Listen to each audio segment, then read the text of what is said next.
First off, let the record show that I loved Eddie Murphy. He was the best part of the second coming of Saturday Night Live, and lucky for us, he transitioned into the biggest movie star in the world with 48 Hours, Trading Places, Beverly Hills Cop, The Golden Child, Beverly Hills Cop 2, and Coming to America. Not to mention his pièce de résistance stand up Delirious, and to a lesser extent Raw. When I was a kid, it was Eddie, Arnold Schwarzenegger, Michael Jackson, and John Candy running things. And so I was excited to dive deep into nostalgia with the new Netflix biography, or I suspect autobiography, Being Eddie.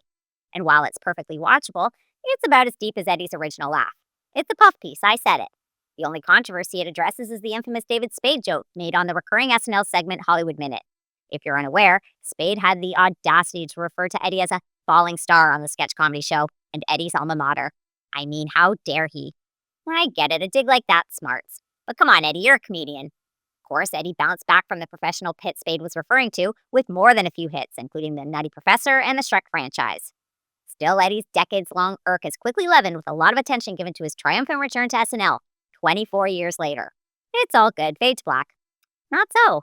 The film fails to touch on a lot of happenings in between these two events. His skipping of the show's 25th anniversary special in 1999, his 1997 kerfuffle with police after being pulled over in West Hollywood, California at 4:45 a.m., and the subsequent arrest of his passenger, a transgender sex worker.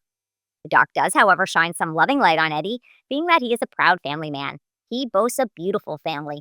Yet there is no mention of the complexities of having 10 children by 5 different women, including one he publicly denied for years.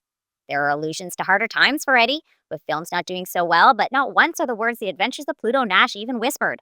In fact, Dave Chappelle gives us one of the greatest spins of all time by praising Eddie for doing so many kid-friendly films. Not a crime, but am I the only one to say that the last thing I ever wanted from Eddie Murphy was more G-rated movies? Though Donkey in the Shrek movies is one of his best characters, I'll give him that.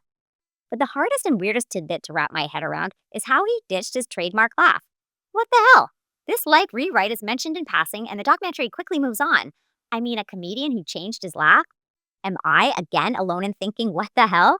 Is this really an honest review of Eddie's life if the interviewers don't take a minute to find out why a comedian, a man dedicated and gifted in the art of making people double over with laughter, would change his laugh?